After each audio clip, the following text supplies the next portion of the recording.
Bienvenidas y bienvenidos a su programa Ya lo dijo la Corte, en el cual analizamos los fallos emblemáticos, las sentencias más importantes del Tribunal Constitucional de México. En esta ocasión vamos a platicar con nuestros invitados del amparo directo en revisión 2937 diagonal 2021.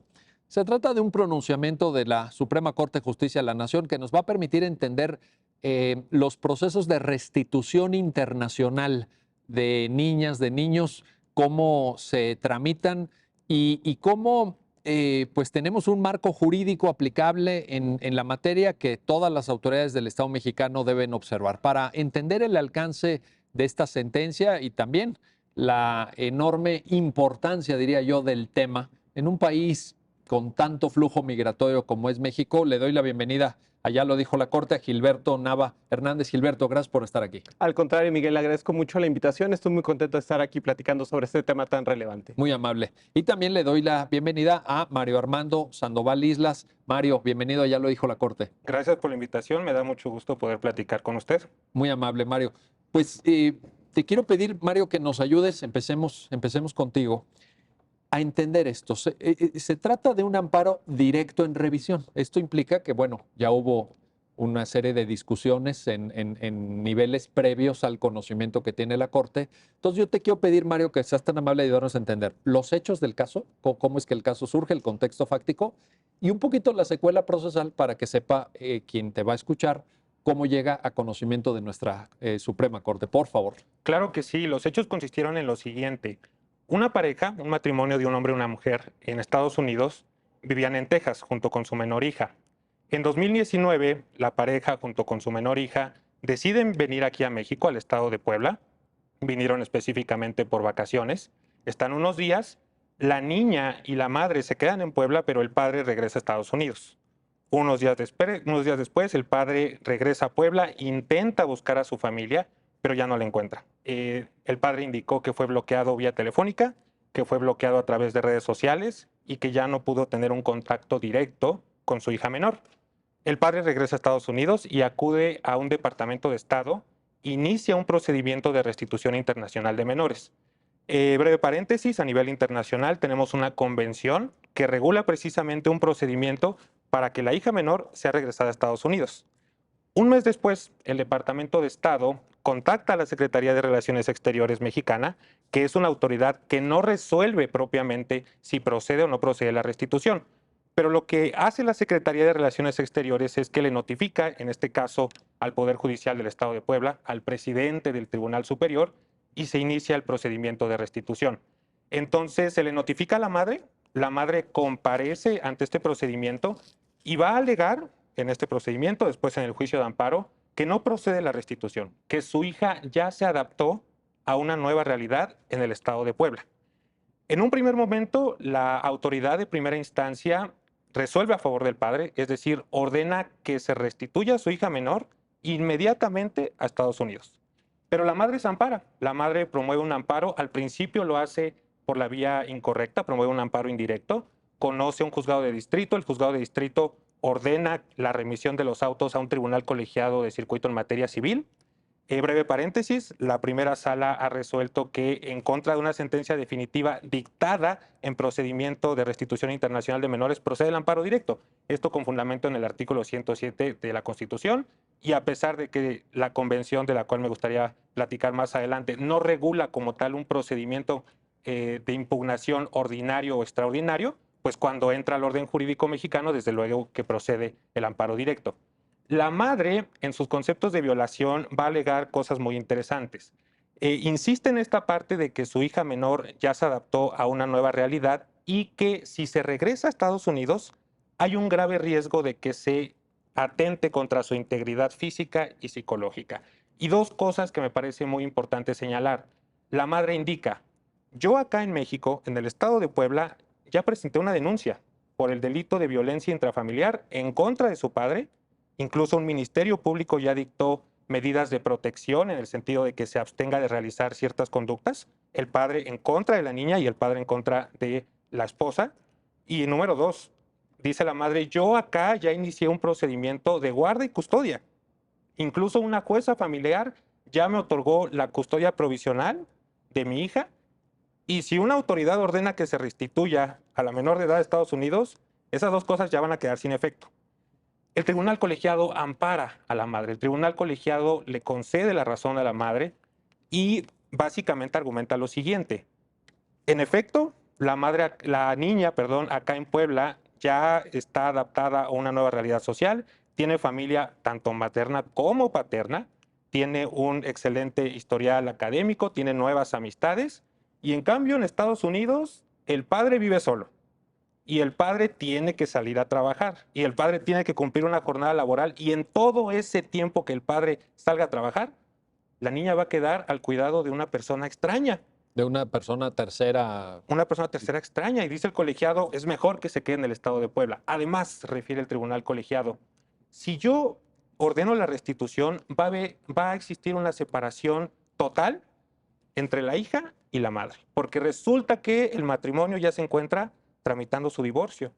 Entonces, esto puede ser perjudicial para la niña menor. Y recuerdo, Mario, que la madre dice que ella no había, cuando nace la niña, la mamá no tiene dedicación profesional, sino que está todo el tiempo al cuidado de la niña, lo cual implica la creación de un vínculo digamos, de mucha frecuentación, un vínculo muy, muy estrecho, muy cercano entre la mamá y la niña, ¿verdad? También ese es un argumento que ella da. Y es un punto fundamental porque en el fondo de la sentencia se va a desarrollar. En efecto, el colegiado dice, desde que nació la niña hasta este momento ha tenido una convivencia directa y estrecha con la madre. Y con el padre no. Con el padre no, porque cuando resolvió el colegiado ya habían pasado 2 años desde que la menor llegó a Puebla hasta que resolvió el colegiado. El padre, inconforme obviamente con la resolución, promueve un recurso de revisión.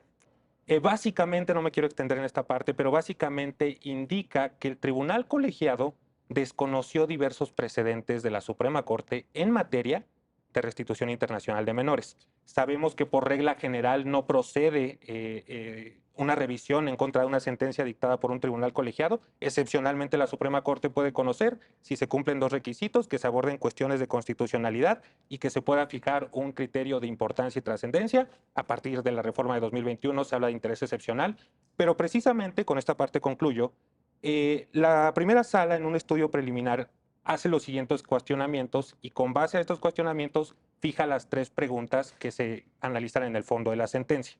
Primero, los precedentes de la primera sala indican que, por regla general, procede la restitución inmediata de una menor de edad, pero hay excepciones que se deben acreditar plenamente. Sí. Y el padre en sus agravios refiere, el tribunal colegiado no tuvo acreditado plenamente esa excepción y por lo tanto puede estar desconociendo criterios de la Suprema Corte. 2. Cuando diversas autoridades se pronuncian con relación a la restitución internacional de un menor, no pueden hacer afirmaciones ni conclusiones relacionadas con la guarda y custodia. Correcto. Ese no es el objeto de la convención. El padre refiere que el tribunal colegiado sí realizó afirmaciones referentes a guarda y custodia y por tanto procede el recurso de revisión. Y finalmente, todas las autoridades jurisdiccionales tienen el deber de juzgar con perspectiva de género. Y el tribunal colegiado, dice el padre, no solo no juzgó con perspectiva de género, sino que además aplicó ciertos estereotipos de género que pueden estar desconociendo la doctrina de la Suprema Corte. Con base en estas 3 preguntas, se entra al fondo del asunto. Maravilloso, Mario. Gracias por esta síntesis tan clara. Gilberto Navaver, voy contigo porque quisiera en esta narrativa fáctica tan precisa que Mario Armando Sandoval nos comparte, hay un dato que luego tiene trascendencia en la calificativa jurídica de la conducta, que es que ellos, el papá, la mamá, vienen a México. Ellos viven en Texas, pero en un momento dado vienen a México. Ese viaje es compartido, digamos, de manera voluntaria y entonces se plantea si cuando el papá regresa e inicia el proceso de restitución, estamos frente a una figura quizá de retención indebida o no, porque la niña ya estaba aquí. ¿Pero por qué estaba aquí? Porque los padres la habían traído. Correcto. Entonces, a mí me parece que ese dato que ahorita Mario menciona sí tiene una trascendencia jurídica. Y creo que quienes te van a escuchar, Gilberto, quienes te van a ver en el programa, necesitan tener claridad en eso, porque eso probablemente pase, aquí pasó, pero probablemente pase en otros casos futuros también, en un país que tiene un intercambio económico o social tan grande con nuestros vecinos del norte. Coméntanos, por favor. Claro que sí, muchas gracias, Miguel. Es importante distinguir las figuras jurídicas. Esto es, en términos generales, aplica para este caso y aplica para cualquier otro. Es importante precisar las figuras jurídicas porque una figura jurídica puede tener un alcance diferente a otra. Entonces, considero importante hacer esta precisión. Una cosa es la sustracción internacional de menores. A ver, o de- sustracción internacional, ese sería un primer elemento, una primera figura. Es correcto. Incluso podemos todavía manejarla en términos más sencillos. Podríamos decir solamente sustracción. Correcto, Y un segundo término jurídico podría ser retención ilegal. correcto.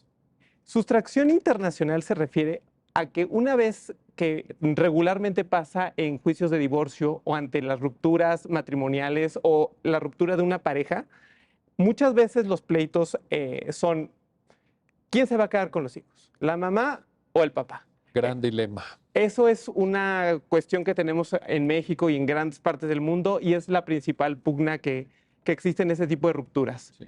Entonces, los jueces de divorcio lo que hacen es, a través de un incidente, determinan quién debe tener la guardia y custodia. ¿Qué significa guardia y custodia? Es con quién va a vivir el niño o la niña, con su padre o con su madre ante la ruptura y de ya no ser posible que puedan vivir con ambos.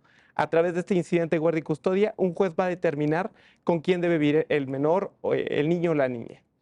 Entonces, ¿por qué es importante este contexto? Porque una cosa es la sustracción internacional, un concepto jurídico es esta sustracción y otra es la retención. Ahora las explicaré. Por sustracción se refiere a que una vez que un juez o una jueza establecen con quién debe vivir un menor, el otro progenitor, ya sea el padre o la madre, realizan alguna actuación para quedarse con el menor, aun y cuando un juez o una juez no determinó la guardia y custodia a su favor. Hay casos en los que desafortunadamente la custodia la tiene la madre y un día va con el papá porque tiene el derecho de visitas y el papá ya no regresa a la niña. Sí. Eso, híjole, pasa. Vaya, no quiero decir que pase todos los días, pero tampoco es un escenario excepcional o extraordinario o episódico. Sí sucede, sí se llega a dar. Es muy común, es muy común y en este caso hay veces que ya no regresa con la madre, que es quien tenía la guardia y custodia, y hablamos de internacional porque de repente vemos que debían ir nada más a un centro comercial en la Ciudad de México, debían regresarlo con la madre un domingo a las 6 de la tarde porque se establecen horarios, horas para recoger al menor, horas para regresarlo, no aparece el menor y tristemente hay casos en los que nos damos cuenta que puede estar hasta en otro país. Entonces, ahí hablamos de sustracción internacional. Es el progenitor no custodio, se hace de la custodia del menor. Pero de facto. De facto. De facto. Es correcto. Ese es un punto muy importante, Miguel. Es de facto. Porque legalmente y jurídicamente la guardia y custodia la detenta otro progenitor. Entonces, ahí hablamos de sustracción, en la que ilegalmente de facto el progenitor no custodio se hace de la custodia del menor. Y a veces podemos llevarlo hasta que está en otro país. Ahí hablamos de sustracción. Por otro lado, tenemos una figura jurídica diferente, que es la retención ilegal, que es realmente lo que sucede en este caso que nos acaba de platicar el licenciado Mario Sandoval, en el que pues realmente el progenitor uno de los progenitores no sacó a la menor del país en contra de la voluntad. Como ahorita lo comentábamos, fue completamente consentido. ¿Los dos? Los dos salen de la ciudad de Montgomery, en Texas, llegan a Puebla y de lo que se desprende las constancias se iban a quedar un tiempo. El padre regresa a Estados Unidos con la finalidad de que eventualmente se va a reencontrar con ella en Puebla. Pero la menor en este caso salió por mutuo consentimiento de los padres, de ambos progenitores. Entonces ahí sustracción no se configura. Correcto. En los términos que tú mismo acabas de describir. Correcto, no se configura propiamente una sustracción, dado que la menor salió por el consentimiento de ambos padres de Estados Unidos. Entonces, aquí no podríamos hablar propiamente de una sustracción, sino de una retención ilegal de la menor. En ese sentido, de todas formas resulta aplicable, Mario, regreso contigo, Mario Sandoval, resulta aplicable el marco jurídico y es muy importante ponerlo en claro para efectos del alcance que la Suprema Corte da en la sentencia a este tema, que es la Convención de La Haya sobre los aspectos civiles de la sustracción internacional de menores. ¿Es esto correcto, Mario? Nada más para aclarar en este punto. Completamente, sí. La convención a la que usted hace mención regula un procedimiento para regresar a una persona menor de edad, sea porque fue sustraída ilegalmente o porque es retenida en otro estado que no es el de su residencia habitual. En ambos escenarios tenemos este marco. Bueno, Sí. ahora, la siguiente pregunta sería, Mario, entonces, en términos de lo dispuesto en la Convención de La Haya, ¿cómo se debería de tramitar esto? Porque eventualmente tú mismo lo anticipabas, puede haber procedimientos en curso de índole nacional. Este es un procedimiento internacional, fijado con una normatividad jurídica también internacional.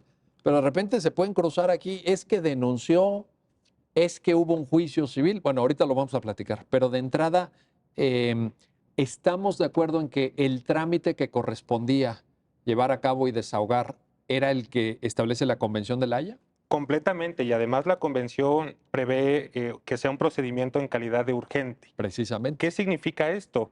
Bueno, para empezar, la convención regula a una autoridad central, que en el caso del Estado mexicano es la Secretaría de Relaciones Exteriores. Entonces, una persona menor de edad es sustraída y o retenida ilícitamente en otro estado. Obviamente, el padre o la madre debe de acudir ante una autoridad. Esa autoridad es la autoridad central.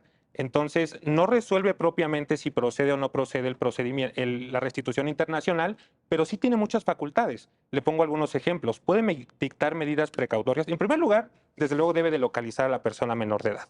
Debe de buscar una solución amigable, que la persona menor de edad sea restituida voluntariamente y normalmente el padre y la madre que se queden en el estado, digamos, de residencia habitual, pues no va a tener asistencia jurídica en el otro estado.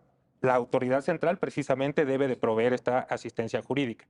Lo que sucede en el orden jurídico mexicano es que la Secretaría de Relaciones Exteriores debe de notificar a los poderes judiciales de las entidades federativas. Tenemos 32 distintas autoridades civiles y familiares con 32 diferentes códigos de procedimientos civiles o familiares. Y a propósito de esto, permítanme hacer un comentario. Parece que finalmente se va a publicar en el Diario Oficial de la Federación el Código Nacional de Procedimientos Civiles y Familiares. Y quiero comentarle que este código regula este procedimiento de restitución internacional de menores. Y esto es muy bueno, porque únicamente 12 entidades federativas regulaban este procedimiento. La Suprema... Ni siquiera había regulación a nivel, pero les tocaba a ellos. Les toca, y la Suprema Corte había indicado, bueno, a través de sus procedimientos sumarios, que la característica principal es que son más cortos, se debe de respetar el debido proceso, se debe de respetar las formalidades esenciales del procedimiento, pero no fueron creados para una realidad tan alarmante como es la sustracción o retención ilegal de menores. Sí, claro. Qué pena que haya pasado tanto tiempo, porque desde 2017 se ordenó, se reformó la Constitución en el artículo 73, fracción 30, dándole competencia al Congreso de la Unión para que expidiera esta legislación nacional. Le dieron un plazo de 6 meses en los transitorios que fenecieron en 2018. Qué pena también que tengamos un amparo resuelto por la primera sala en donde se le ordenó al Congreso expedir esta legislación nacional que feneció en diciembre de 2021. Pero bueno, parece ser que por fin ya tenemos este Código Nacional. Y digo que es afortunado, termino con esta parte, porque muchas veces las personas piensan que esto es un fenómeno internacional, que quizá puede suceder o no. Pero le quiero mencionar algunos datos. Por favor. Recientemente, el Centro de Estudios Constitucionales publicó obras muy buenas relacionadas con la convención de la cual estamos platicando. También publicó un curso de Derecho y Familia. Y la doctora Nuria González, investigadora de la UNAM, escribió un artículo muy bueno, creo yo, porque nos da cuenta de datos que nosotros podemos consultar en la página de la Secretaría de Relaciones Exteriores acerca de las sustracciones. Y estos datos, doctor, estos datos demuestran que el país que México se ha llegado a posicionar como el país número 1 en el mundo Ah, caray. A ver, espérame, Mario. Esto que estás diciendo es impactante. A ver, ¿de qué? ¿De el número 1 del mundo de sustracción? en sustracción internacional de menores. Es ¿Así de decir, plano? sí, se ha llegado a posicionar como número 1. Es decir, que personas menores de edad ingresan al Estado mexicano ilegalmente o que del Estado mexicano van a otros estados. En 2012, 347 casos con un total de 494 personas menores de edad involucradas. Porque pueden ser a lo mejor dos hermanos, ¿no? Exactamente. Por eso el número. Apenas el año pasado, 217 casos con 306 personas menores involucradas. Es decir, es algo que pasa, Oye, yo pensaba que esto era, bueno, en fin, una sentencia la cortó, pero pensaba que era algo como anecdótico, como de vez en cuando, pero lo que tú nos estás diciendo es impresionante. Y qué lástima que pues exista un vacío jurídico que no propicie seguridad jurídica para esas personas menores de edad, porque pasa, como alguna vez dijo el doctor García Ramírez, lamentablemente niñas y niños son las personas más vulnerables dentro de los propios grupos en situación de vulnerabilidad. A ver, Gilberto, en este contexto, pues que ahora sí ya, como Mario lo acaba de revelar, muy preocupante, el diseño del procedimiento que lleva a cabo la Convención de La Haya no solamente tiene una primera directriz, que también el propio Mario Sandoval la apuntaba, de la celeridad, de la urgencia, o sea, de que no te... Un procedimiento de restitución internacional de menores no puedes tardar 5 años. Bueno, pero hay otro elemento, a reserva de que de la temporalidad lo comentemos, que yo quiero que nos ayudes a entender. Y que es el elemento de que esto no discute guardia y custodia, que eso es muy legítimo plantearlo, pero en otra sede, a través de otra vía. O sea, ¿con quién se va a quedar? ¿Con papá o con lo que tú decías, ¿no? Esta disputa y todo. Pero sí cabe conceptualmente, Gilberto, y normativamente entender que una cosa es esa disputa de derechos parentales, de derechos de los propios niños, que también la Corte lo ha señalado, y otra es restitución internacional, pero no confundir, porque yo veo que algunos argumentos que aquí las partes vierten sí confunden. Cuéntanos esa diferencia y si es pertinente o no en tu criterio. Claro que sí, muchas gracias, Miguel. No, completamente pertinente la distinción. Hace un momento comentaba que para resolver un conflicto tenemos que tener muy claro cuál es la disputa que hay y cuáles son las figuras jurídicas que entran en juego. Bien lo decías, en el procedimiento de restitución internacional de menores estamos en una cuestión de facto.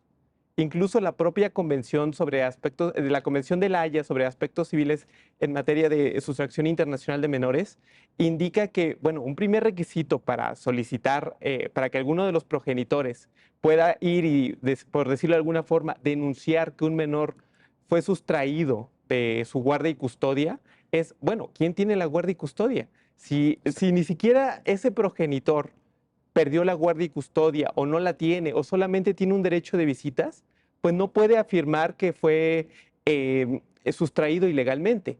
Solamente lo podría solicitar en dado caso quien legalmente en sede interna, y esto me parece muy relevante, la guardia y custodia la podemos ver de una forma muy sencilla como una ruptura, ya sea matrimonial, incluso de un concubinato, de una relación de hecho, de una pareja que tenga menores hijos, es con quién debe vivir el niño o la niña.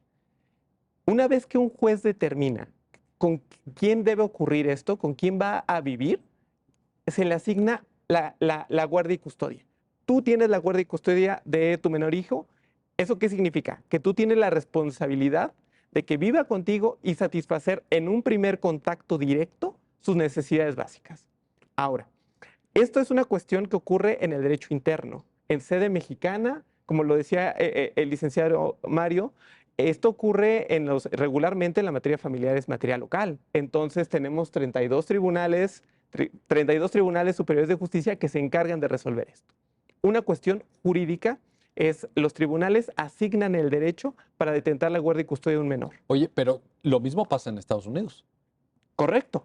Ese es un procedimiento interno norteamericano, porque ellos si vivían en Texas e inician su acción de divorcio allá y todo, pues conlleva ese proceso, pues el discutir este tema, ¿verdad? ¿Con quién se va a quedar la niña? Correcto. Y esto es muy importante porque todos los países que suscribieron esta convención de la Haya en materia de los aspectos civiles sobre la sustracción internacional de menores tienen procedimientos tal vez incluso muy diferentes para establecer la guardia y custodia.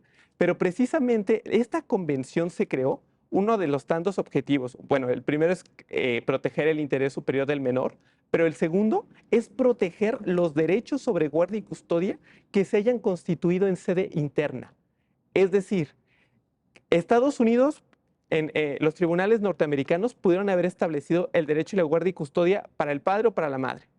Aquí pudimos haber hecho lo mismo también con procedimientos diferentes y con figuras diferentes, pero justamente es, bueno, si ya un Estado nacional estableció un derecho para alguien, los otros estados deberían de respetarlo. Claro. Y la idea de este procedimiento es ese respeto, incluso hasta entre los estados, de que no se asignen de forma diferente o contradictoria este derecho de guardia y custodia. La idea es que sea armónico y haya ese respeto a las determinaciones internas. Ahora, ya que tenemos claro que la guardia y custodia en sede interna es la asignación de con quién debe vivir un niño o una niña, esto es completamente jurídico. La sustracción internacional es una cuestión de facto. Sí. Aquí no entra lo jurídico en un primer momento, por lo menos. Es una cuestión de hecho. Puede ser que yo ya tuviera la guardia y custodia de mi menor hija y de facto no está conmigo. Y puedo ver que está en otro país. Entonces, la idea de esta convención, a través del procedimiento que nos comentaba el licenciado Mario, es proteger ese derecho que yo tengo a que mi menor hija viva conmigo. Y a través de ese procedimiento... Determinado internamente, nacionalmente. Correcto. Por eso yo te planteaba la diferencia. Una cosa es un procedimiento interno nacional sujeto a una normatividad, en fin, no sé si la ley civil allá en Texas o el Código Civil, no sé qué tengan allá en el estado de Texas, acá el Código Civil de Puebla o la legislación en materia familiar que corresponda, etcétera.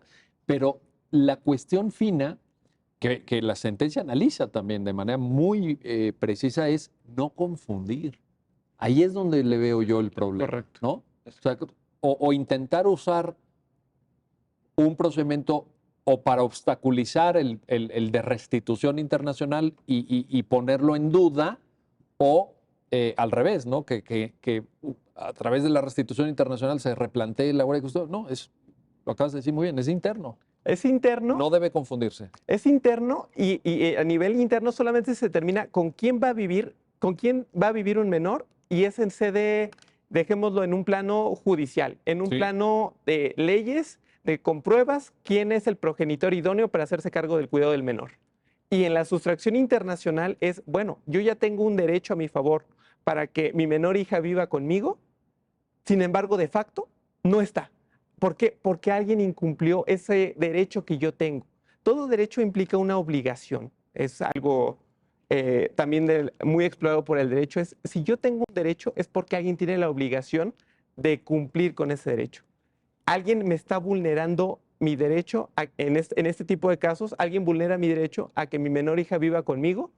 Entonces, eso hace que tenga la posibilidad, en términos técnicos se llama derecho subjetivo, de iniciar una acción para que mi derecho sea restituido. Incluso, bueno, ahorita estamos hablando de menores. También es un derecho de los menores, y esto es importante. Sí, la convivencia, mantener... Este es el tema. Sí, el derecho de los menores tienen un derecho que a mí me parece en este punto de lo más relevante, a también estar con el progenitor que se haya determinado es el más idóneo para hacerse cargo de sus necesidades, de su cuidado y tutelar de mejor forma su interés superior. Entonces, me parece que podemos concluir en esta primera parte que el procedimiento de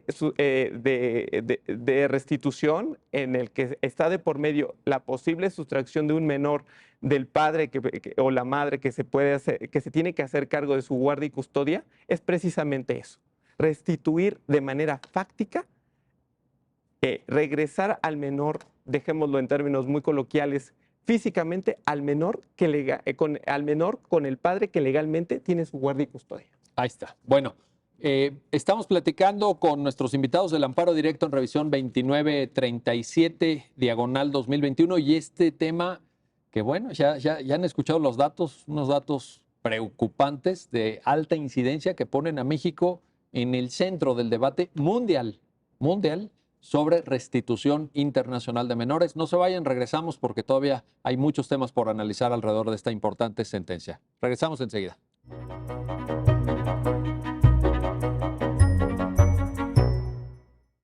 Ya estamos de vuelta, ya estamos de regreso en su programa, ya lo dijo la Corte, para continuar en el comentario, en el análisis sobre la sentencia que resuelve el amparo directo en revisión 2937/2021 con nuestros invitados. Y regreso contigo, Mario Sandoval, porque más allá de la caracterización que tanto en tu caso como en el caso de Gilberto Nava nos ayudaron a entender del procedimiento de restitución internacional de menores, también es cierto que la propia Convención de La Haya prevé alguna excepción.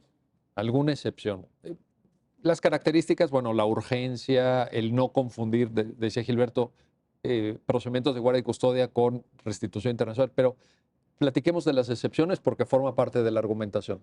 Toca un tema fundamental. De hecho, la madre alega precisamente eso, que no es procedente hacer la restitución internacional porque se actualiza una excepción consistente en un grave riesgo. Es decir, de restituirse la persona menor de edad se puede atentar contra su salud física, psíquica o que se le pueda poner en una situación intolerable. Y hablando de esta excepción regulada en el artículo 13, inciso B de la Convención, le quiero comentar acerca de un documento que acaba de publicar la Conferencia de La Haya. En un primer momento, la Conferencia de La Haya de Derecho Internacional Privado propició la negociación de este tratado internacional. Es un tratado internacional, pertenece a lo que la doctrina denomina hard law o derecho duro o derecho obligatorio. ¿Qué quiere decir? Que se tiene que observar sí o sí. Exactamente, las obligaciones allí plasmadas deben ser acatadas por las autoridades mexicanas. Entonces, en un primer momento propicia la negociación, pero obviamente, pues conforme va pasando el tiempo, esto fue en 1980, México, el Senado la ratifica en el 90, se publica en el Diario Oficial de la Federación en el 92. Las sociedades van cambiando y obviamente pues se van presentando situaciones que no regula propiamente la convención. En ese sentido, la Conferencia de La Haya de Derecho Internacional Privado ha publicado muchos documentos, guías, programas, buenas prácticas relacionadas con esta convención. Tradicionalmente también se dice que estas guías son a lo que la doctrina denomina soft law o derecho blando, derecho no obligatorio, y también tradicionalmente se nos enseña con una división tajante entre hard law y soft law, en el sentido de que uno es obligatorio y el otro no. Yo no sé si esto sigue siendo así. Yo creo que las autoridades jurisdiccionales cada vez más voltean a ver estos documentos. Bueno, en la medida en que se incorpore en un procedimiento judicial, en la medida en que nutra la argumentación, etc. Esto es, por ejemplo, la misma discusión que teníamos con opiniones consultivas de Corte Interamericana. Bueno, pues en la medida en que una Suprema Corte lo toma, lo aplica, lo considera, pues exactamente, ahí está la cuestión. Y precisamente la Conferencia de La Haya, ya para pasar propiamente a la sentencia, publica buenas prácticas acerca de esta excepción, únicamente respecto de esta excepción del grave riesgo. Y yo creo que toca el tema principal o los problemas principales que suceden a la hora de tener por actualizada esta excepción, que es la materia probatoria. Sí. Porque hablamos de un grave riesgo de que en caso de que se restituya a la persona menor de edad, corre un riesgo, pero ese daño físico, psicológico no ha pasado. Se presume que va a pasar. Entonces, este documento indica que desde luego sirven incidentes pasados, por ejemplo, de violencia familiar. Si sucedieron incidentes de violencia familiar en el pasado, pues puede haber altas probabilidades de que en el futuro se sigan cometiendo. Y la primera sala, respecto de las excepciones, pues ha también construido una doctrina sumamente importante y respecto a la excepción del grave riesgo pone dos requisitos.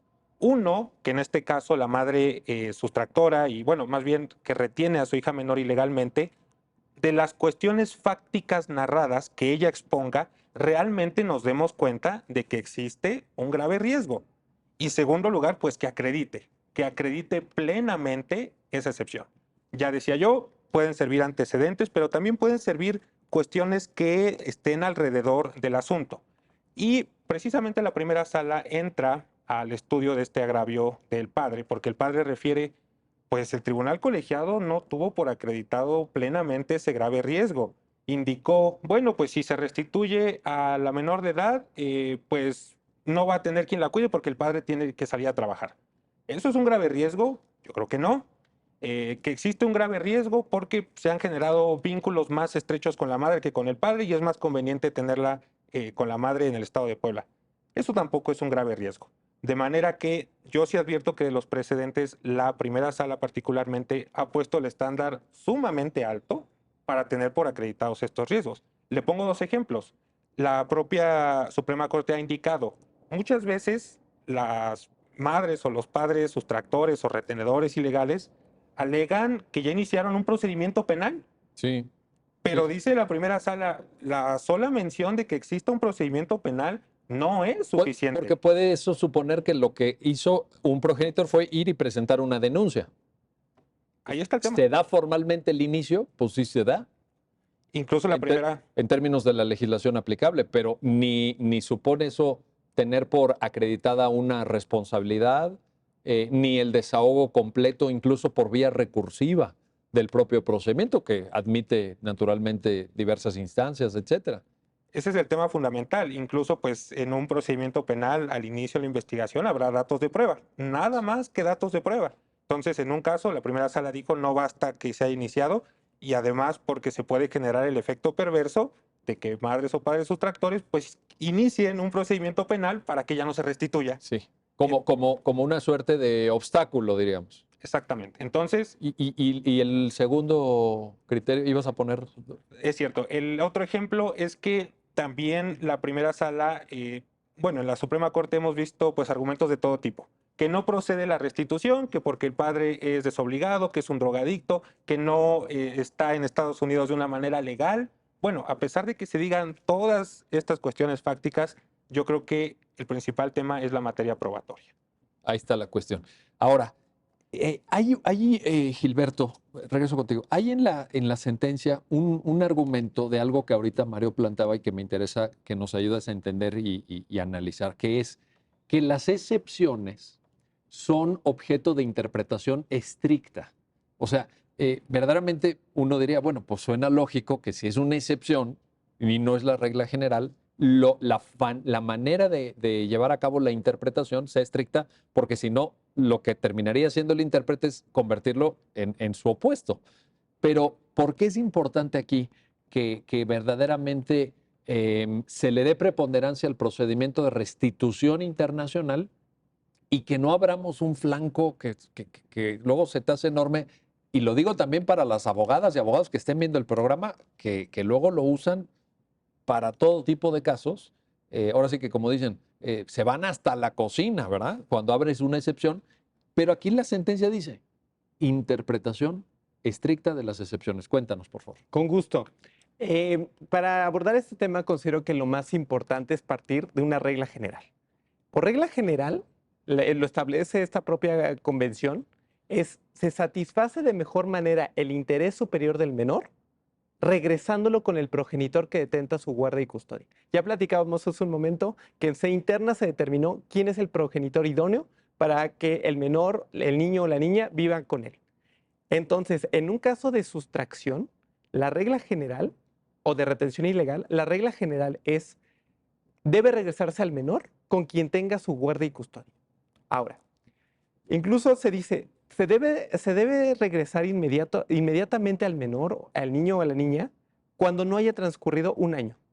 Así lo establece la convención. Si no ha transcurrido un año, no sabemos qué ha pasado. Por regla general, se tiene que regresar al menor, al niño o a la niña. Ahora, el punto ahora vamos con una excepción.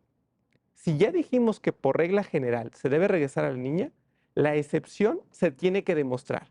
Un principio importante de la teoría general del proceso, digo, eso es una cuestión un tanto técnica, pero me parece que es relevante para entender el por qué son de aplicación estricta las excepciones, es que en materia probatoria, de acuerdo a la teoría general del proceso, y así lo establece incluso el Código Federal de Procedimientos Civiles, las presunciones no se prueban.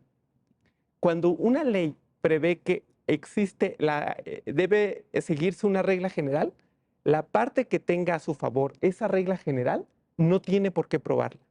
Al contrario, la carga de la prueba se revierte y quien no quiera que se aplique esa norma general tiene que demostrar por qué se ubica en un supuesto de excepción. Ahora, ¿por qué es de aplicación estricta?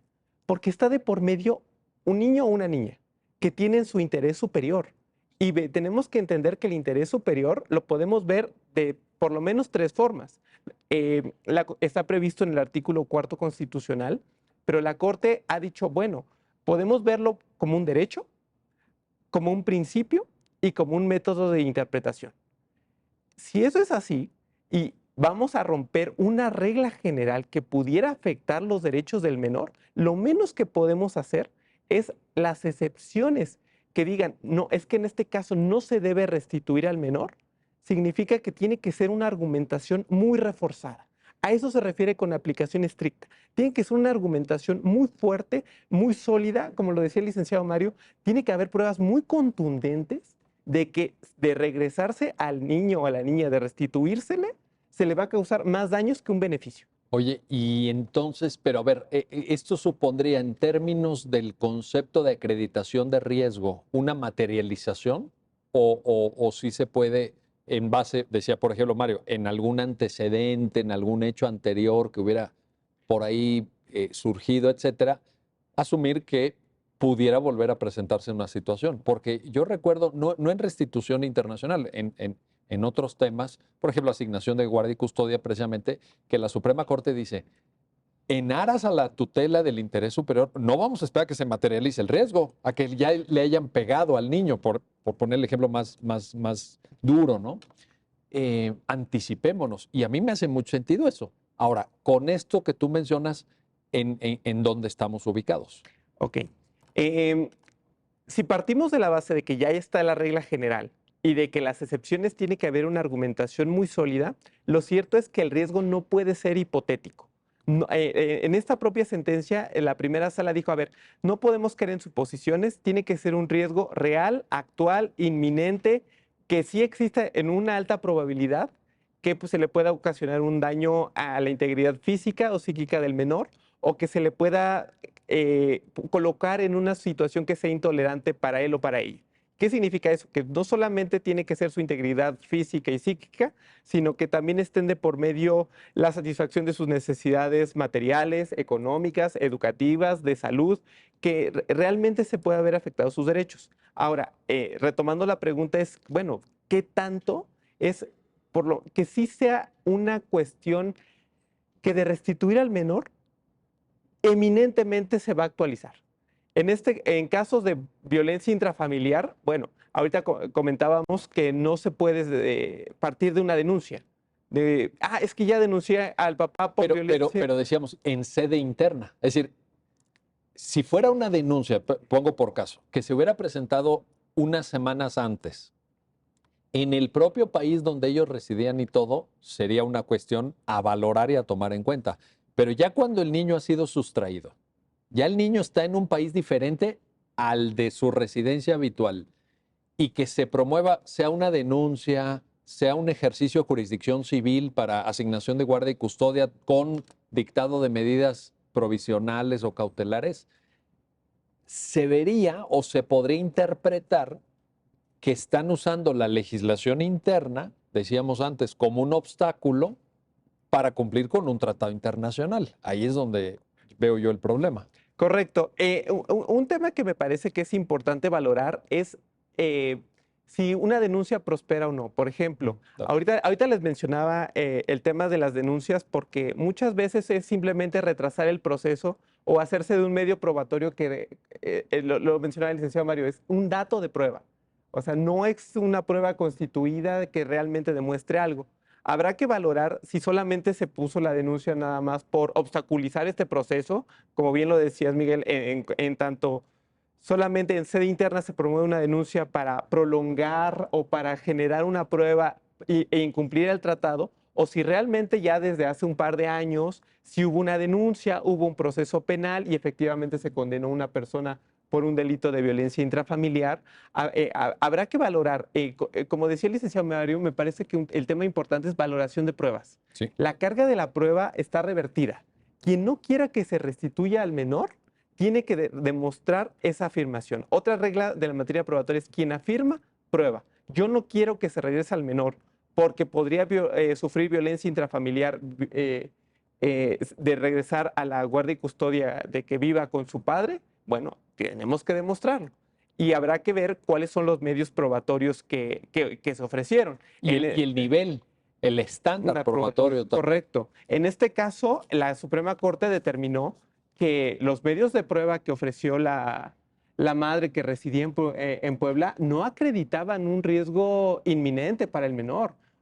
Incluso dice, bueno, es que si en este caso concreto se dice, bueno, es que si la menor regresa con el papá a Estados Unidos, no va a vivir con él trabaja muchísimo y nunca lo ve, nunca está al pendiente de ella, seguramente va a estar al cuidado de un tercero. Se hacen una serie de afirmaciones, pero bueno, o sea, el hecho de que un menor pueda vivir con su padre y él se vaya a trabajar, bueno, no necesariamente implica que un riesgo inminente a su integridad física y psíquica. No, porque aceptar eso también sería caer en una especie de estereotipo. Correcto. O sea, los progenitores que trabajan ponen en riesgo a sus hijas, a sus hijos. Es una afirmación cuestionable, por lo menos. Sí, y es un tema que la primera sala analizó en un diverso precedente, que es el amparo en revisión 331/2019, en el que se dijo el hecho de que haya una preferencia para las mujeres, de que siempre son ellas las idóneas para cuidar a los menores, constituye un estereotipo de género incluso para las propias mujeres, de que están destinadas únicamente a cuidar a los menores. Entonces es una asignación de rol. Una asignación de rol que no es aceptada, o por lo menos no debería ser aceptada, porque todos tenemos el derecho a desarrollar libremente nuestro plan de vida. Y en ese precedente que se dijo, no podemos partir de esos estereotipos de que va a estar mejor con la mamá que con el papá, o que siempre va a estar mejor con el papá.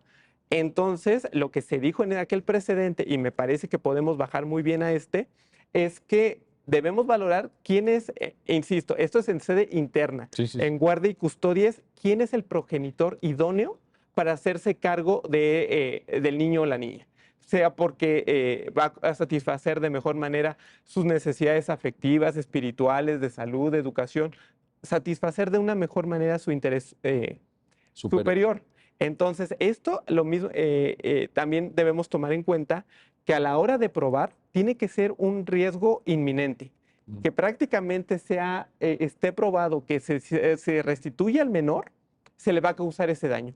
Y como bien decías, me parece que lo dices muy bien, en el sentido de no vamos a esperar a que se le cause un daño al niño o a la niña. Tenemos que tomar medidas, un compromiso del Estado mexicano con sus niños y con sus niñas es protegerlos incluso anticipadamente.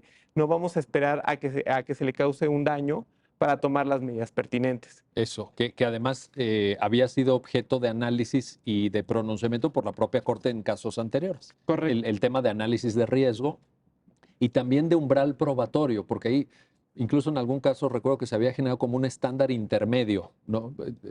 Exigiendo algún tipo de prueba, en fin, ahí. Ahora, Mario Sandoval, nos estamos acercando a la parte final del programa, pero no quiero dejar de plantearte esto. Está en juego el interés superior.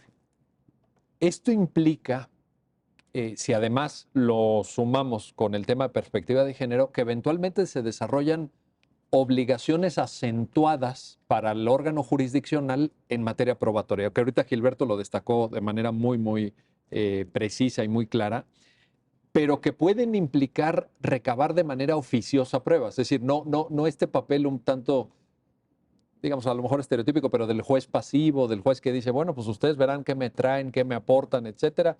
Yo aquí estoy en mi oficina resolviendo, sino que la autoridad judicial tiene que tomar un rol más activo. La sentencia también lo aborda.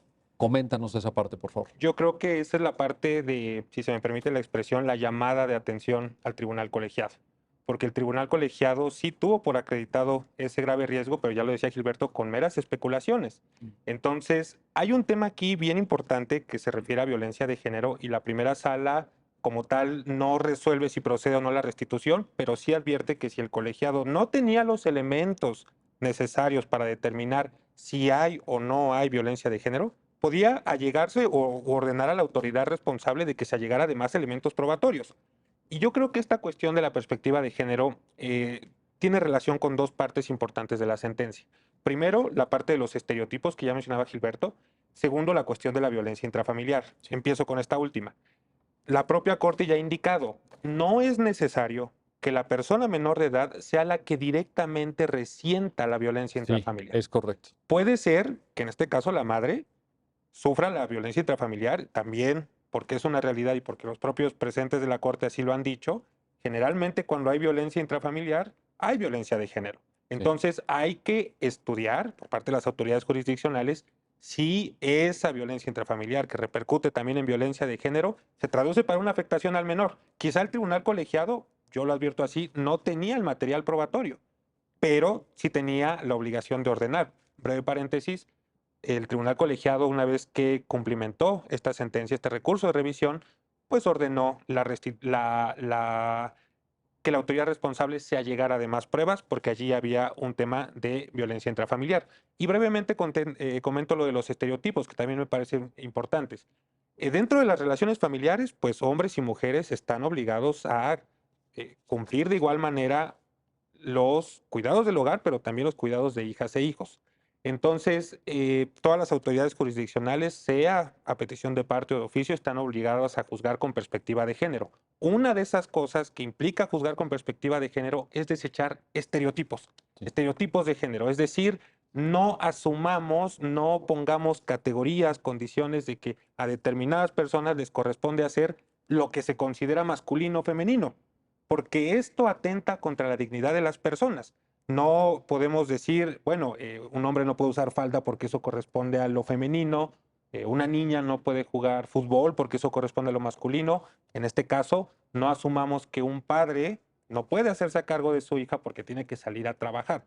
Decía yo que esto lastima la dignidad y también la autonomía y la individualidad de las personas. Porque claro, con estos roles que la sociedad espera que hagamos de acuerdo a nuestro sexo, género u orientación, pues generalmente las personas se enfrentarán a diversas barreras en la sociedad porque se espera que hagan algo. O incluso esas barreras pueden estar en disposiciones normativas, que haya presunciones de que por el solo sexo o género tengan que hacer algo. Y yo creo que esto pues se debe dejar atrás. Yo creo que la sentencia lo deja allí muy claro y estuvo mal el colegiado que resolviera en este sentido, de decir, bueno, pues como la madre se hizo cargo del hogar, como convivió más con la menor, pues tiene una mejor aptitud para hacerse cargo y el padre pues tiene que cumplir una jornada laboral. Eso sería un estereotipo, un prejuicio. Completamente, es un estereotipo de género, la primera sala lo deja muy claro. Ahí está la cuestión. Gilberto Nava Hernández, Mario Armando Sandoval Islas, gracias. Gracias a los dos por ayudarnos a entender esta importante sentencia, el amparo directo en revisión 2937/2021, y a usted que hace posible su programa, ya lo dijo la Corte, en el cual analizamos los fallos emblemáticos, las sentencias más relevantes del Tribunal Constitucional de México. Hasta pronto.